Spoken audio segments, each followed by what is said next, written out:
ሰላም ጤና ይስጥልኝ የፍሪ ፕሬስ ቻናል ተመልካቾቻችን እንደምን አላችሁ? ዕለታዊ ዜናዎችን ይዘን ቀርበናል። መልካም ሞላ ነኝ። ወደ ቀዳሚ ዜና አልፋለሁ።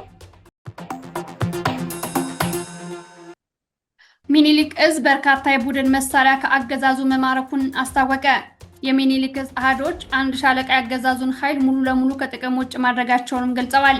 አፋብን ሚኒሊክ እዝ 104ኛ ኮር እና 101ኛ ኮር በቅንጅት ከኢትዮጵያ መከላከያ ሰራዊት ጋር በደቡብ ወሎ ዞን አምባሰል ወረዳ በ011 ቀበሌ ልዩ ስሙ ዳቅና ድብል በተባለ ስፍራ ውጊያ ያደረጉ።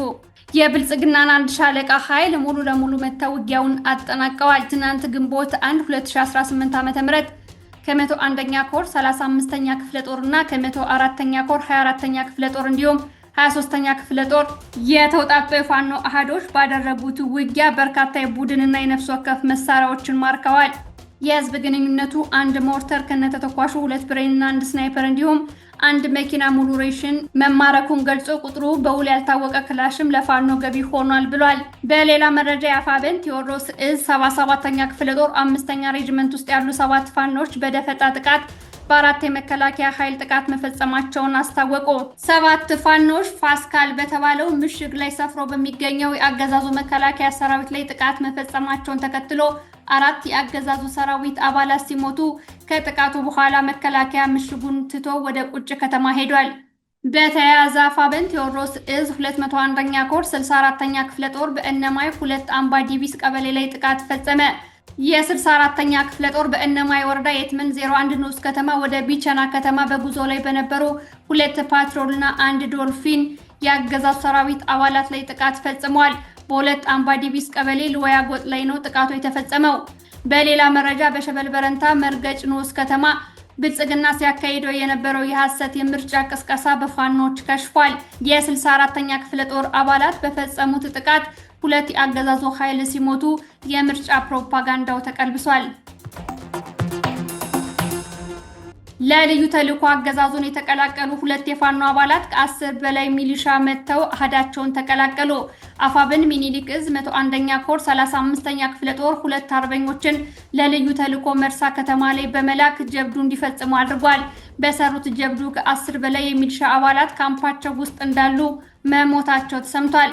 ሰሜን ወሎ ሀብሮ ወረዳ መርሳ ከተማ አርበኛ ሐሰን በንቲና አርበኛ ሁሴን ኢማም የተባሉ አርበኞች ከ35ኛ ክፍለ ጦር ለልዩ ተልዕኮ ወደ ሚሊሻዎች ከገቡ በኋላ እጅ የሰጡ ፋኖች መጡ ብለው የከበቧቸውን ሚሊሻዎች በተሰበሰቡበት ጥቃት ፈጽመው ተመልሰው ወደ አሃዳቸው ተቀላቅለዋል። የአማራን ህዝብ ክደው ለመንግስት እጅ የሰጡት እነ ኢያሱ አባተ የሚሰጣቸው ገንዘብ እጅግ አነስተኛ መሆኑን ገለጹ። ራሱን የኢትዮጵያ ሀገራዊ ምክክር ኮሚሽን ብሎ የሚጠራው ኃይል ከእነ ኢያሱ አባተ ጋር ውይይት አድርጓል። በውይይቱ ሐሳቡን ያቀረበው ኢያሱ አባተ የኢኮኖሚ ችግር ኖሮብን ወደ ጫካ የገባን ኃይሎች ስላለን አሁን መንግስት የሰጠን ገንዘብ እጅግ አነስተኛ ነው ብለዋል። ትጥቅ ለማስፈታትና መልሶ ለማቋቋም የሚሰጡ ስልጠናዎችና ሌሎች ድጋፎች በቂ አይደለም ሲል ገልጿል። በትንሹ ለ90 ቀናት መሰጠት የነበረበት ስልጠና ለ1 እና ለ2 ሳምንት ብቻ እየተሰጠ ነው ሲልም ገልጿል። ኢያሱ በንግግሩ በትጥቅ ትግል ውስጥ የሚሳተፉ ኃይሎች ወደ ጫካ ለመግባታቸው ምክንያት የሚያደርጉት የኢኮኖሚ ችግርን ጭምር መሆኑንና እነዚህን ችግሮች ከህልውና ጥያቄዎች ጋር አንድ ላይ እናቀርባለን ብሏል። በዚህ ንግግሩ ኢያሱ ወደ ጫካ የገባው የኢኮኖሚ ችግር ገጥሞት እንጂ የአማራ ህዝብ ህልውና አሳስቦት እንዳልሆነ ገልጿል። ለመንግስት እጅ የሰጡ ኃይሎች በኢኮኖሚ ራሳቸውንና ሀገራቸውን ሊጠቅሙ በሚችሉ ጉዳይ ዙሪያ ጥናት እያደረገ መሆኑን ገልጾ ነገር ግን ለዚህ ጉዳይ የተበጀተው ፈንድ እጅግ አነስተኛ መሆኑን ገልጿል። በፈንድ የሚገኙ ድጋፎች እዚህ ግቡ የሚባሉ አይደሉም ያለው ኢያሱ ሀገርን ሊያረጋጋ የሚችል ሆኖ አላገኘሁትም ብሏል። የራሱን የኢኮኖሚ ችግር ከሀገር መረጋጋትና አለመረጋጋት ጋር እያያያዘ የተናገረው ኢያሱ አገዛዙ እጅ ለሰጡት ኃይሎች የበጀተው በጀት እጅግ አነስተኛ መሆኑን ገልጿል። ከሚያዝያ 27 እስከ ሚያዝያ 30 ድረስ ለመንግስት እጅ የሰጡ የአማራ ፋኖ ህዝባዊ ድርጅት አባላትና ራሱን የኢትዮጵያ ሀገራዊ ምክክር ኮሚሽን ብሎ የሚጠራው ኃይል ስብሰባ ሲያደርጉ ነበር። እነ ኢያሱ ለምክክር ኮሚሽኑ 17 የአጀንዳ ነጥቦችን ማስረከባቸው የተገለጸ ሲሆን በውይይቱ ትኩረት ሰጥቶ አጀንዳ የነበረው የገንዘብ ጉዳይ መሆኑ ተገልጿል። በአማራነታቸው ምክንያት በግፍ ከኦሮሚያና ቤኒሻንጉልና ጉሙዝ ክልል የተፈናቀሉና ደብረ ብርሃን የተጠለሉ አማራዎች ለ4 ወራት ምንም አይነት ድጋፍ እንዳላገኙ ገለጹ። በመንግስት ይቀርብላቸው የነበረው ወርሃዊ የምግብ ድጋፍ ለ4 ወራት በመቋረጡ ለቀውስ ተዳርገናል ብለዋል። መቋረጡን ተከትሎ ህጻናትና ሌሎችም ተፈናቃዮች ለከፍተኛ ረሃብ ተጋልጠዋል። የምግብ እጥረቱ አሳሳቢ ደረጃ ላይ መድረሱን ተከትሎ ህጻናት በረሃብ ምክንያት አቅም በማጣት በትምህርት ገበታቸው ላይ እያሉ እየወደቁ እንደሚገኙ ተገልጿል። ወላጆች ለዶቼ ቬለ እንደገለጹት ልጆቻቸውን ከትምህርት ቤት ሲወድቁ እየተደወለላቸው ሂደው ተሸክመው እንደሚያመጧቸው ገልጸዋል። ምክንያቱም ደግሞ ጠዋት ወደ ትምህርት ቤት ሲሄዱ ምግብ ስለማይበሉ መሆኑን ገልጸዋል። ገና በለጋ ዕድሜዋ ለአማራ ህዝብ ህልውና ለመታገል ቆርጣ የተነሳችው ፋኖ ባንቺ ተሰዋች። የአፋብኃኝ ቴዎድሮስ እዝ አባል የነበረችው የሴት ጀግናዋ ፋኖ ባንቺ ሴትነት ያልበገራት፣ ወጣትነቷ ያላታለላት ጀግና መሆኗን የእዙ ሴቶች ጉዳይ ኃላፊ ፋኖ አይናዲስ ዋለልኝ ገልጻለች። ስለ መስዋዕትነቷ በሰጠችን መረጃ ፋኖ ባንቺ ሚያዝያ 29 ቀን ባንጃ ወረዳ ረቡ ገበያ ቀበሌ በነበረው አውደ ውጊያ በጀግንነት መውደቋን ነግራናለች። ሁልጊዜ ውጊያ አለ ከተባለ ከፊት ትገኝ ነበር ያለችው አርበኛ አይናዲስ የወንድሞቿ መከታ የእህቶቿ አርአያ አልሞ ተኳሽ ነበረች ስትል ትገልጻለች።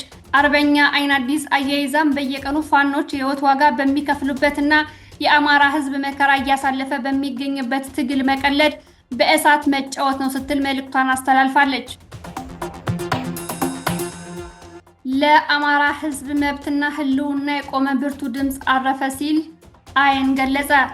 በአውስትራሊያ የኒው ሳውዝ ዌልስ የአማራ ማህበር አባልና የአየን የፋይናንስ ኮሚቴ አባል በመሆን ህዝባቸውን በቅንነትና በትጋት ሲያገለግሉት የቆዩ ታላቅ ወንድም ዶክተር ብርሃኑ ወልደኪዳን ባደረባቸው ህመም ምክንያት በሕክምና ሲረዱ ቆይተው ከዚህ ዓለም በሞት ተለይተዋል። ሚያዝያ 29 ቀን 2018 ዓ.ም ከዚህ ዓለም ድካም ማረፋቸውን የገለጸው አየን የተሰማን ጥልቅ ሐዘን ነው ብሏል። ዶክተር ብርሃኑ ወልደኪዳን በሙያቸውና በእውቀታቸው ማህበረሰቡን ከማገልገል ባለፈ የአማራ ህዝብ የሚደርስበትን መከራና ስቃይ እንደራሳቸው ህመም በመቁጠር ለፍትህና ለተገፋው ህዝብ ድምጽ በመሆን የታገሉ ቆራጥ የህዝብ ልጅ ነበሩ ብሏል። በተለይም የአማራ ህዝብ በገጠመው የህልውና ፈተና ልባቸው በህዝባቸው ስቃይ እየደማ በውጭ ሀገር ቢኖሩም መንፈሳቸውና ተግባራቸው ግን ከህዝባቸው ጎን አልተለየም ብሏል። አየን በላከልን የሀዘን መግለጫ። የዕለቱ ዜናዎች እነዚህን ይመስላሉ። ስለተመለከታችሁን ከልብ እናመሰግናለን። ፕሬስ ቻናልን ሰብስክራይብ ያላደረጋችሁ እንድታደርጉ በአክብሮት አሳስባለሁ። ጤና ይስጥልኝ።